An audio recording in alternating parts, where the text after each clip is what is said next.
Kwenye mpira wa miguu kuna sehemu moja ambayo imekuwa ikitajwa sana kama sehemu muhimu sana kwenye mpira wa miguu, na maanisha kwenye timu. Hii ni safu ya ushambuliaji ambayo imekuwa ikitoa watu maarufu na watu ambao wanapewa thamani kubwa sana sokoni. Lakini kuna moja ya maeneo ambayo kukiwa kubovu kunakuwa na shughuli pevu na kunatoa hofu kwa timu nzima. Hapa si pengine ni kwenye milingoti miwili na mtamba panya mmoja, na maanisha golini, ambako wanapatikana watu ambao wakifanya kosa tu hakuna mtu mwingine ambaye anaweza akasahihisha hilo kosa. Hii ni The Golden Boot ya Annual TV. Mimi ni Usama Hamisi Usama, niko na Leopard John. Jana Djigui Diarra amefanya world class save ya own goal. Yaani mchezaji wa Mali alikuwa amepiga bonge moja la header. Sekunde za mwishoni kabisa za mchezo kati ya Morocco na Mali. Djigui Diarra akafanya save moja ya maana mno na kuiokoa Mali kupoteza ule mchezo. Hiki kitu kikanifanya leo tuje tuzungumze kuhusiana na thamani wanayopewa magolikipa kwenye timu wanazocheza na hata kwenye tuzo ambazo huwa zinashindaniwa. Ni mara chache sana utakuta kwenye wale nominees wa kugombea ile tuzo ya jumla ya mchezaji bora MVP, utawakuta mara chache sana. Ni kwa nini hawa watu licha ya kazi kubwa wanayoifanya hawaheshimiwi?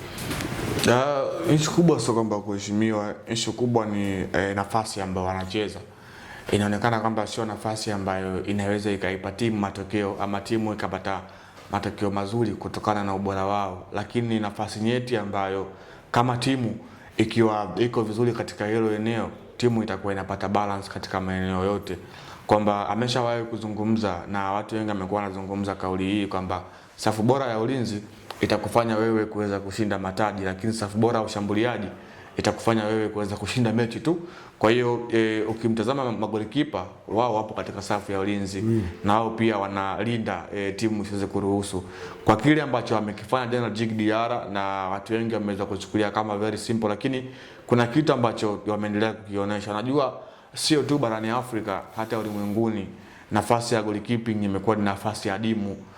Mataifa mengi yamekuwa yanahangaika kuweza kupata walinda milango bora. By the way, unakuja kuangalia taifa kama Nigeria ambao hawa wana experience kubwa kwenye michuano mbalimbali, muita goalkeeper kama Amos Abasogi ambaye anakipiga kwenye klabu ya Singida Black Stars.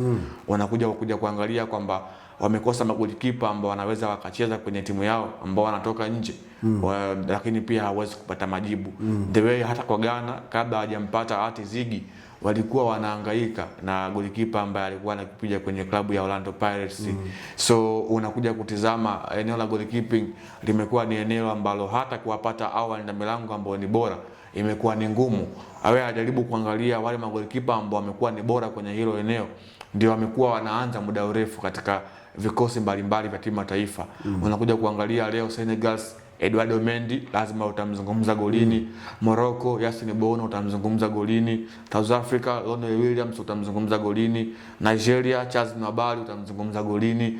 The same hata kwa Misri, Mohamed El Shanawi utamzungumza golini. Nilijua kutapasema. Yani lazima. Kwa hiyo yani imekuwa ni nafasi ambayo akipatikana mmoja ndio amekuwa huyo. Yani hakuna taifa ambalo lina magolikipa wawili wote wakawa on performance.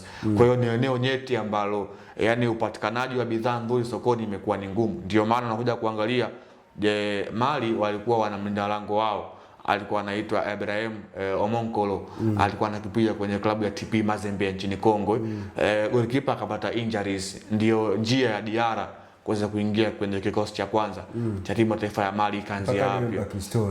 Na amepata nafasi leo hii Mali wameshamsahau Ibrahim Omonkolo mpaka kwenye collapse ya mwalimu hayupo Ibrahim Omonkolo. So unakuja kuangalia ni vizazi ambavyo vimekuwa vinapita na timu nyingi za taifa zimekuwa zina struggle. Sisi wenyewe Taifa Stars ama Tanzania tangia watu ambao wanasema tangu alipoondoka Aisalum Manula tumekuwa tuna struggle kwenye hilo eneo la goalkeeping. Lakini angalia ameshaondoka. Yani tangu ameondolewa yani uwepo wake katika hizo collapse za walimu tumekuwa tuna struggle. Leo Foba, kesho bwana mdogo Suleiman, kesho Masalanga. Hatuna yule benda langu ambaye alikuwa ni mmoja kwa moja kama alivyokuwa Aisalum Manula, kwamba tulikuwa tukienda kwenye ile yote tournament tunasema Manula ndiye golikipa nambari 1, lakini hiyo imekuwa ni tofauti sasa hivi. Bado tumekosa yule golikipa ambaye ni namba 1 ambaye atakuwa na mwendelezo mzuri. So kwa kile ambacho amekifanya Diarra na walinda milango wote kutopewa ile heshima ambayo amekuwa wanastahili au kuzungumzwa kuonekana wao hawana thamani kwa sehemu moja, lakini sio kwenye kila nyanja. Anakuja kuangalia msimu uliopita mchezaji bora wa ndani wa barani Afrika alishinda nini? I think alikuwa ni mlinda lango wa Mamelodi Sundowns, alikuwa ni Ronwen Williams. So kitu kidogo. The same pia msimu miwili nyuma kabla ya kushinda Ronwen Williams, Mohamed El Shenawi ameshawahi kushinda hii tuzo ya kuwa mchezaji bora wa ndani ambaye position yake ni goalkeeper. Lakini pia tumekuja kushuhudia pia katika ligi yetu tumekuwa tunakosa tuzo kama hizo za mlinda lango kuweza kupewa nafasi kubwa. Tumekuwa tunaamini tuzo ambayo yeye itamfaa ni golikipa bora tu wa msimu, na ndio tuzo ambayo watakuwa wanachuana wenyewe kwa wenyewe. Lakini zile tournament ambazo ama zile nominees zitakazowahusisha in general wachezaji wote, walinda milango wamekuwa hawahusishwi, lakini imekuwa ni sehemu nyeti ambayo kila timu imekuwa ikiangalia katika nyanja ya jicho la tatu. Tunakuja kuangalia hii leo Simba wanahangaika, sio kama hawana kipa. Kipa amebakia Hussein Abel. Why watu hawana imani naye? Kwa maana wanatamani kupata golikipa ambaye ana levels kama ambazo wao wanahitaji. Kwa hiyo ni eneo nyeti ambalo kila timu inatamani kuwa na golikipa bora ama golikipa ambaye ni very superb na anajua majukumu yake ya kuzuia wakati timu ikiwa haina mpira ama timu ikiwa inashambuliwa.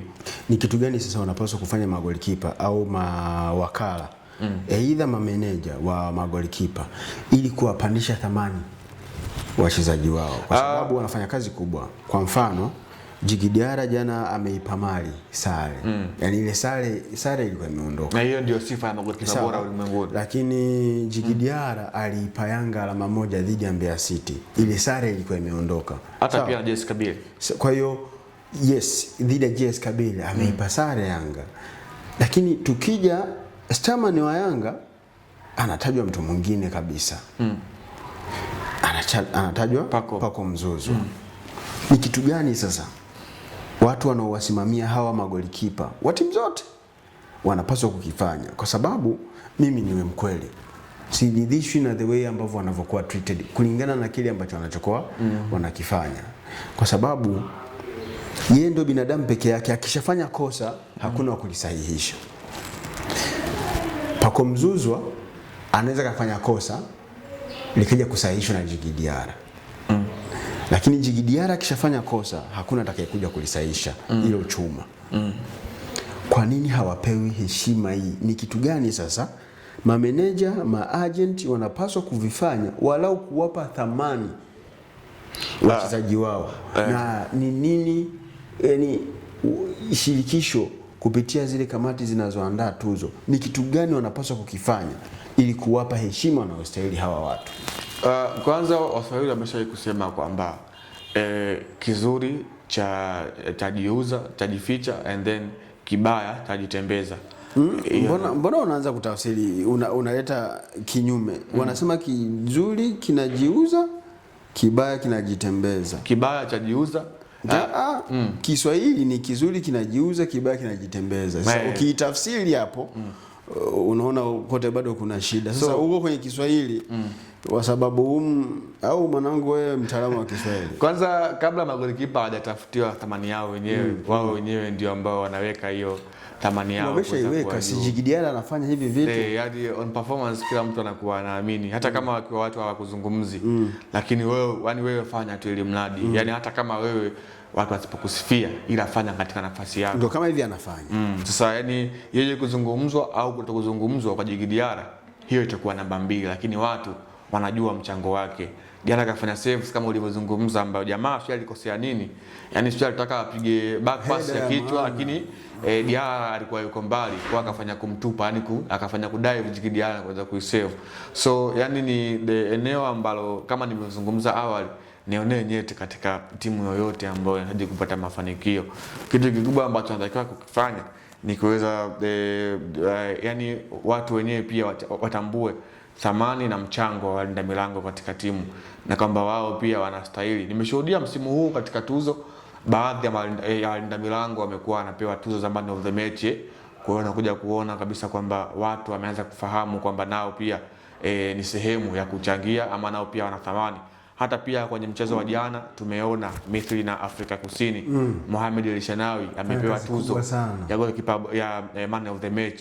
Hiyo ndio ishara kwamba nao pia ametambua. Yaani ukifanya vizuri Usamwa, hakuna mtu ambaye atashindwa kukusifia ama kukupa kile ambacho unastahili. Ataona aibu. So itafika wakati atakupatia. Mbona watu haoni aibu kwa Djigui Diarra? Djigui Diarra ameshawahi kuwa man of the match kwenye mchezo wa finali. It's all about being man of the match. Issue ni mchezo wa finali awe crown na ile tuzo ya juu ya mchezaji bora. Ameingia lakini kwenye nominees kadhaa. Ashinde. Sasa kushinda kuna wengine ambao wamemzidi by numbers. Na hiyo ipo wazi. Nakuja kuona. Goalkeeper yao utaanza kumchambua kwenye saves ambazo amezifanya, lakini pia clean sheets basi. Lakini namba 9 au mshambuliaji au magoli tu, yeye atampa magoli, assist, lakini pia goal contributions kwa ujumla.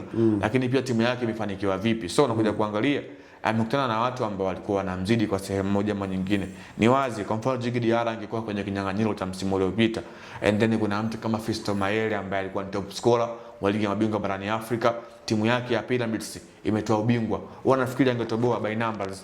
So vitu kama hivyo ndio vimekuwa vinawaangusha walinda milango wengi by the way, lakini wamekuwa ni watu ambao kwenye kila mchezo wamekuwa wanafanya vitu vikubwa, na kongole kwake Djigui Diarra. Though mpaka sasa hivi ana clean sheet kwenye michuano ya AFCON, lakini kwenye saves ameendelea kuonesha kitu by the way kwa sehemu moja ama nyingine. Basi bwana, hayo ndio yalikuwa mazungumzo kuhusiana na performance ambazo zimekuwa zikionyeshwa na goalkeepers ambao wamekuwa wakifanya vizuri sana, lakini heshima wanayopewa binafsi mimi sijaridhishwa nayo. Ni kama haijatosha hivi, kwa sababu wamekuwa wanafanya vitu vikubwa sana, lakini recognition imekuwa ndogo. Bado naendelea kufikiria ni kitu gani ambacho labda tunaweza tukawafanyia magolikipa wakawa wamekuwa treated vile ambavyo wanavyopaswa kuwa treated na kupewa ile heshima wanayostahili. Hii ni The Golden Boot, imefikia tamati. Mimi ni Usamwa Hamisi Usamwa, nilikuwa na Leopard John. Till next time.